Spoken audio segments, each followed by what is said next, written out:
Hey guys, welcome back to the channel. My name is Kelvin Krupiak, and today we're gonna be covering what I would consider some of the most essential items that I use when it comes to men's hair care and skincare. And we'll kick this video off with men's skincare. So the first thing I would recommend is some type of facial soap, and my absolute favorite ingredient to look for when I'm deciding on a facial soap is charcoal. Now, this specific bar that I like to use is actually tea tree oil mixed with charcoal, and charcoal specifically actually has a lot of amazing uses. First off, charcoal can actually capture chemicals and prevent their absorption into your body. It can also act as essentially a magnet for sucking out dirt and oil that's at the bottom of your pores. Also, most of the charcoal bars that I've come across are slightly gritty, and that actually makes them great for gentle exfoliation. Now, you can use it every single day like I do and then moisturize immediately after, but if you have relatively sensitive skin, I would suggest that you start with every other day just to see how your skin reacts to charcoal. Now, next up on the list for men's skincare is something that you should always follow facial soap with, and that is moisturizer of some kind, specifically an oil-free moisturizer, because you can't use the same type of lotion that you put on your body on your face. I actually recommend Neutrogena, and I found that the sensitive skin oil-free moisturizer works best for me personally. And again, oil-free meaning non-comedogenic?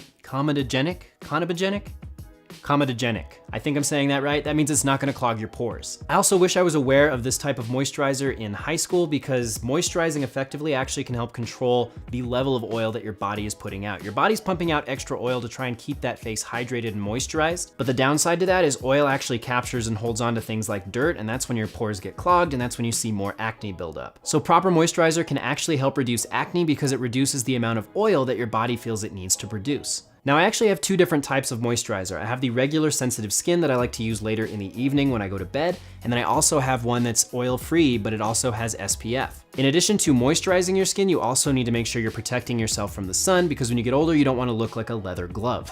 And I'll have both of these linked up right down below in the description if you want to check them out more. Now, the final recommendation I have for men's skincare within this video specifically has to be pore strips, specifically for your nose. So this is actually from Biore, and I put it on my nose late at night after I've already showered. The pores have been opened up. I've done some scrubbing to kind of open up the surface.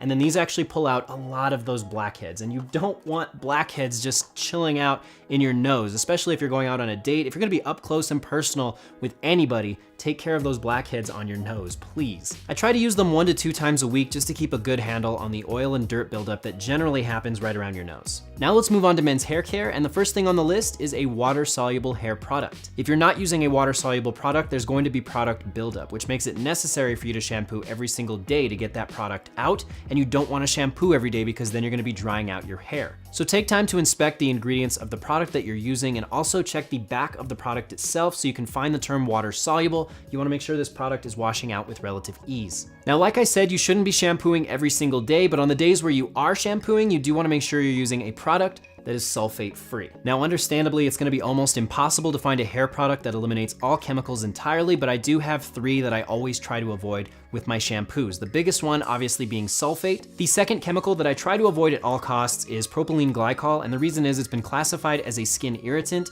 and it's been linked to cases of dermatitis and even hives. The third big thing that I look for when I'm checking my shampoos is the word fragrance, because that doesn't really give you any type of clear indication of how the scent of the product was actually created. Generally, you wanna look for products that use natural oils to create the scent, but if you just see the word fragrance, that could be any type of concoction of chemicals that you're putting on the top of your head. The current product that I'm using actually uses coconut oil, so if you guys are interested in that, I'm gonna have a link to it down below in the description. You should be able to find it as well at your local Target. Now, after shampooing your hair, you'll wanna follow that up with some type of conditioner, but also, in addition to the conditioner you're using, I would suggest checking out argan oil. Argan oil helps to revive, smooth, and restore the luster of damaged, dry, and coarse hair. This specific brand of argan oil is actually a synthetic and organic blend, so it's more budget friendly, but if you do have the money available, I would highly suggest that you upgrade to 100% pure argan oil. That's gonna sit right around $12 to $15, whereas something like this is gonna be right around $4 to $6. But regardless of whichever option you go with, argan oil will serve you very well when it comes to moisturizing that hair and keeping that natural feel and look.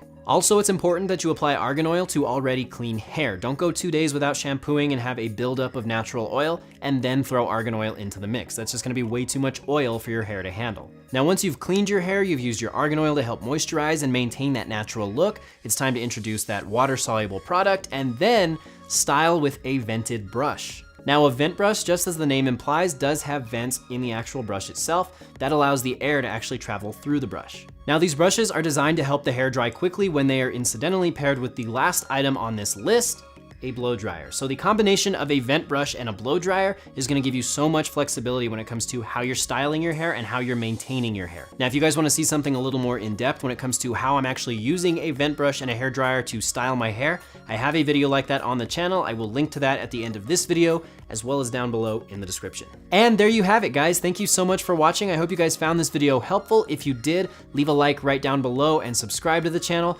Also remember that all the products discussed in this video will be linked in the description below. Go on down there, check them out. And if you guys have any questions, leave a comment for me. And until next time, guys, I'll talk to you soon. Bye.